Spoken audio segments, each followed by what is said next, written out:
এই ভিডিওতে আমরা লসাগু নির্ণয়ের যে প্রাথমিক আলোচনাগুলো আছে এই আলোচনাগুলো নিয়ে কথা বলবো। যদি তুমি এই আলোচনাগুলো ভালোভাবে বুঝতে পারো তাহলে সি প্রোগ্রাম লেখাটা তোমার জন্য সহজ হয়ে যাবে। প্রথমে হচ্ছে আমরা কয়েকটা উদাহরণ দেখি লসাগু নির্ণয় করার। যদি বলা হয় যে 6 আর 3 এই দুইটা সংখ্যার লসাগু কত হবে, তাহলে আমরা নর্মালি কিভাবে বের করি? আমরা 6,3 এই দুইটাকে আমরা ভাগ করি। 3 দিয়ে ভাগ করা যাবে, তাহলে 3 দিয়ে হবে 6 আর 3 একে হবে 3। তার মানে এই সংখ্যাটার লসাগু কত হবে? 3 আর 2। 3 আর 2 গুণ করলে লসাগু কত হবে? 6। তার মানে এই 6 এবং 3 এই দুইটা সংখ্যার লসাগু হচ্ছে আমাদের 6। এরপরে আসছে আমরা আরেকটা উদাহরণ খেয়াল করি। 2 এবং 4, 2 এবং 4 এর লসাগু কত হবে? অনুরূপভাবে 2,4 এটাকে যদি আমরা ক্যালকুলেশন করি তাহলে 2 দিয়ে ভাগ করা যাবে, তাহলে 2 একে 2 আর 2 দিয়ে 4। তাহলে আমাদের লসাগু কত হবে? 2 এবং 4 এর লসাগু হচ্ছে আমাদের কত? 4। এবারে আমরা আরেকটা উদাহরণ দেখি। যদি বলা হয় যে 2 আর 5 এর লসাগু কত, 2 আর 5 এর লসাগু কত যদি আমি নির্ণয় করতে চাই, তাহলে এখানে 2 কেও ভাগ করা যাবে না, আবার 5 কেও ভাগ করা যাবে না। তার মানে 2 আর 5 এ গুণ করলে আমাদের কত হয়? 10 হয়। তার মানে 2 এবং 5 এর লসাগু কত? 10। আশা করি লসাগু বের করা তোমরা জানো। আচ্ছা, এবার যদি বলা হয় যে 12 এবং 8 এই দুইটা সংখ্যার লসাগু কত হবে, তাহলে 12 এবং 8 এই দুইটা সংখ্যার লসাগু তোমরা খাতায় নির্ণয় করো আর আমি উত্তরটা বলে দিচ্ছি। 12 এবং 8 এর লসাগু হচ্ছে আমাদের 24। এবার এই যে আমরা কয়েকটা কথা পড়লাম, এই কয়েকটা কথার উপর ভিত্তি করে আমাদের কিছু আলোচনা আছে। এক, ভালোভাবে যদি খেয়াল করি, এই যে প্রথম উদাহরণটার ক্ষেত্রে 6 এবং 3 এর লসাগু পাইছি হচ্ছে 6। আমরা বলতে পারি এই 6 সংখ্যাটা হচ্ছে এই সংখ্যা দুইটার মধ্যে বড় সংখ্যাটার সমান। আবার যদি আমি এখানে খেয়াল করি যে 2 আর 4 এর লসাগু কত, 2 আর 4 এর লসাগু হচ্ছে 4। তার মানে লসাগুর মানটা 4 এর সমান। 4 এর সমান বলতে কি বোঝানো হচ্ছে? এই যে 2 আর 4 দুইটার মধ্যে বড় সংখ্যাকে 4, তাহলে এই লসাগুর মানটা হচ্ছে বড় সংখ্যাটার সমান। 3 নম্বরে যদি আমরা খেয়াল করি 2 এবং 5 এর লসাগু কত, 2 এবং 5 এর লসাগু হচ্ছে 10। খেয়াল করো এখানে আমাদের বড় সংখ্যা কত ছিল? 5। এই লসাগুর মানটা এবার কি হয়েছে? 5 এর থেকেও, মানে বড় সংখ্যাটার থেকেও কি আরো বড় হয়ে গেছে। আচ্ছা, এবার আসছে উদাহরণ 4। উদাহরণ 4 এ যদি আমরা দেখি যে 12 এবং 8, 12 এবং 8 এর লসাগু কত? 24। এখানে যদি আমরা লসাগুর মানটা খেয়াল করি তাহলে 24 মানটা দেখো এখানকার বড় সংখ্যাটার থেকেও কি হয়েছে? বড় হয়ে গেছে। তার মানে এখান থেকে আমরা বেশ কয়েকটা সিদ্ধান্ত নিতে পারি। সিদ্ধান্তগুলো কি কি? সিদ্ধান্তগুলো কি হইতে পারে? যে আমাদের লসাগুর মানটা হইতে পারে বড় সংখ্যাটার সমান।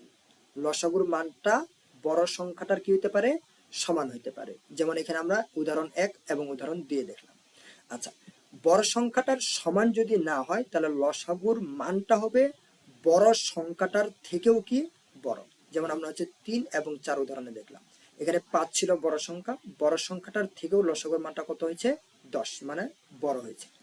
আবার এই লসাগুর মানটা খেয়াল করো, যদি উদাহরণ 4 খেয়াল করি তাহলে 24 লসাগুর মানটা হচ্ছে বড় সংখ্যা 8 এর থেকেও কি হয়েছে? বড় হয়েছে।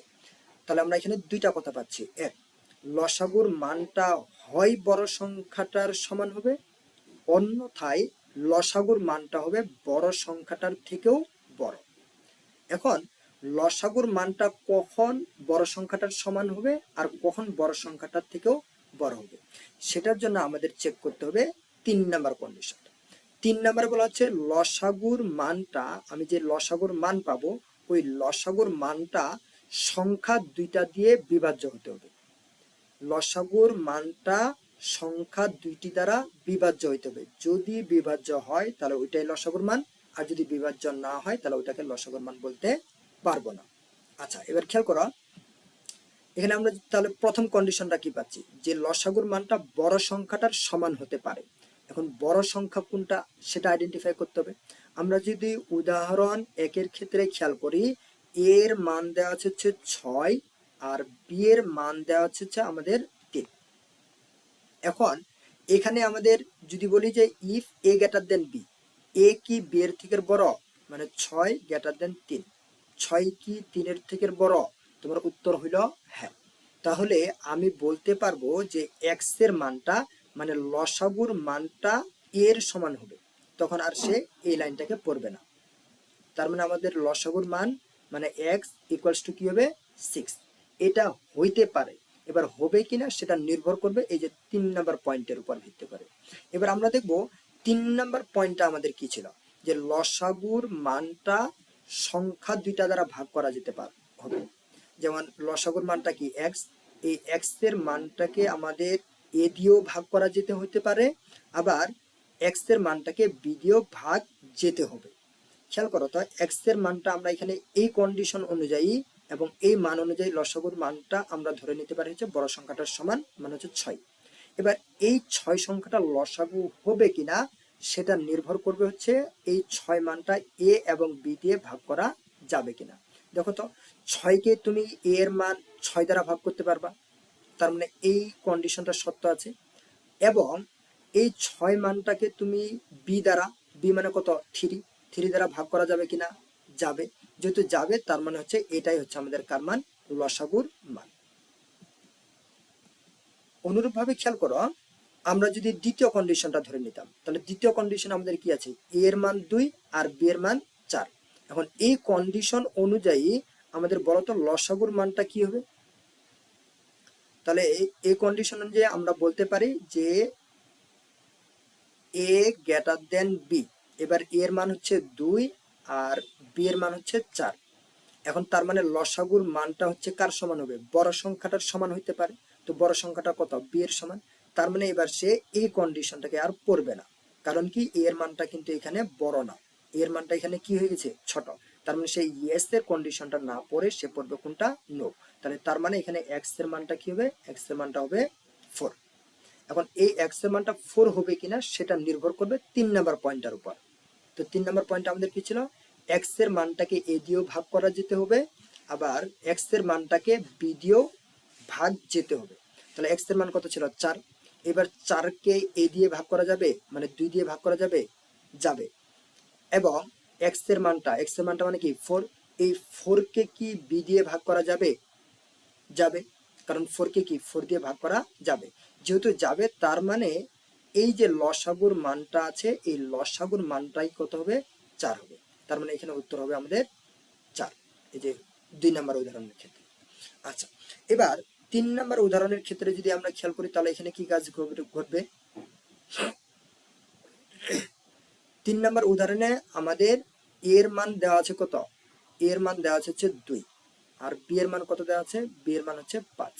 এখন এইখানে লসাগুর মানটা কি হবে, যদি আমার এই কন্ডিশনটা চেক করি, তাহলে এ গ্রেটার দেন বি, এ গ্রেটার দেন বি, এর মান 2 আর বি এর মান হচ্ছে 5। এবার বলো তো 2 কি 5 এর থেকে বড়, না। তাহলে এক্স এর মানটা কার সমান হবে, বড় সংখ্যাটার সমান হবে। তার মানে এক্স এর মানটা কার সমান হবে, বি এর সমান। তার মানে এখানে এক্স ইকুয়ালস টু কি হবে, বি ইকুয়ালস টু হচ্ছে 5। তার মানে এক্স এর মানটা 5 হইতে পারে, হবে বিষয়টা এরকম না। এখন এই এক্স এর মানটা 5 হবে কিনা সেটা নির্ভর করবে হচ্ছে আমাদের 3 নাম্বার শর্তটার উপর। এখন 3 নাম্বার শর্তটা আমাদের কি ছিল, যে এই 5কে কি তুমি এ দিয়ে ভাগ করতে পারবা, এ মানে কত 2। এখন 5কে যদি এ দিয়ে ভাগ করা না যায় বা বি দিয়ে যদি ভাগ করা না যায় তাহলে আমরা এটাকে লসাগুর মান বলতে পারবো না।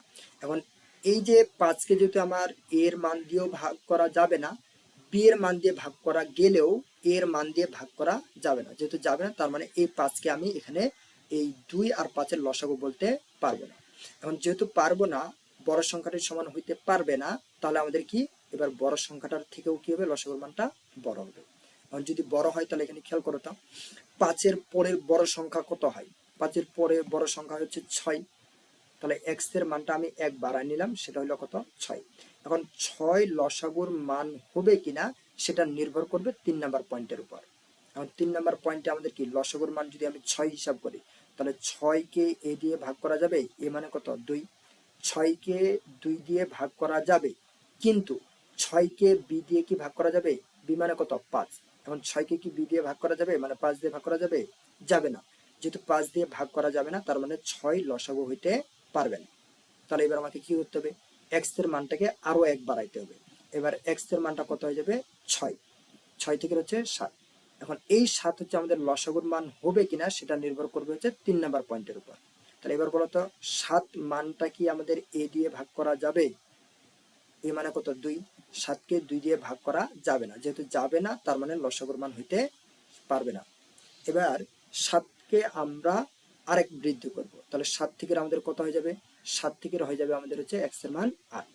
এবার এই 8 লসাগুর মান হবে কিনা সেটা নির্ভর করবে কার উপরে? এই 3 নাম্বার পয়েন্টের উপরে। এবার দেখো তো 8কে আমি এ দ্বারা, এ মানে কত 2, 2 দ্বারা ভাগ করতে পারবো? পারবো। কিন্তু এক্স এর মান মানে 8কে কি আমি বি এর মান মানে 5 দিয়ে ভাগ করতে পারবো? পারবো না। তার মানে এই এক্স এর মান 8 লসাগুর মান হইতে পারবে না। এবার আমরা এক্স এর মানটা কি করব? আর এক বৃদ্ধি করব। এবার এক্স এর মান কত হবে? এক্স এর মান হবে 9। এবার এই 9 সংখ্যাটাকে এক্স এর মান হবে কিনা সেটা নির্ভর করবে হচ্ছে আমাদের এ কন্ডিশনের উপর। এখন 9কে কি আমরা এ দিয়ে ভাগ করতে পারবো? এ মান হচ্ছে 2, তাহলে 9কে 2 দিয়ে ভাগ করা যাবে না, তার মানে লসাগুর মান এই 9 হইতে পারবে না। এবার এক্স এর মানটা যদি আমি আরেক বৃদ্ধি করি তাহলে 9 থেকে কত হবে 10। এবার এই 10 লসাগুর মান হবে কিনা সেটা নির্ভর করবে হচ্ছে এই কন্ডিশনটার উপর। এখন এই কন্ডিশনটার উপর যদি আমাদের নির্ভর করে তাহলে দেখো তো 10কে আমি 2 দিয়ে ভাগ করতে পারবো কিনা? 2 দিয়ে ভাগ করতে পারবো। আবার যদি আমি 10কে বি দিয়ে ভাগ করতে পারবো কিনা? বি মানে কত 5, 5 দিয়ে ভাগ করতে পারবো, কারণ 2 5 10 হয় আর 5 দিয়ে 10 হয়। যেহেতু ভাগ করতে পারবো তার মানে আমার লসাগুর মানটা কত হবে? লসাগুর মানটা হবে 10। সেজন্য এখানে আমরা দেখলাম যে 3 নম্বর উদাহরণের লসাগুর মান কি? 2 এবং 5 এর লসাগুর মান হচ্ছে 10। কেন? কারণ এই 10 সংখ্যাটা আমাদের 2 দিয়েও ভাগ করা যাচ্ছে, আবার কি 5 দিয়েও ভাগ করা যাচ্ছে। অনুরূপভাবে 12 এবং 8 এর লসাগু হচ্ছে 24। কেন? কারণ এই 24কে আমি কি করতে পারবো? 12 দিয়েও ভাগ করতে পারবো, আবার 8 দিয়েও ভাগ করতে পারবো। ওকে।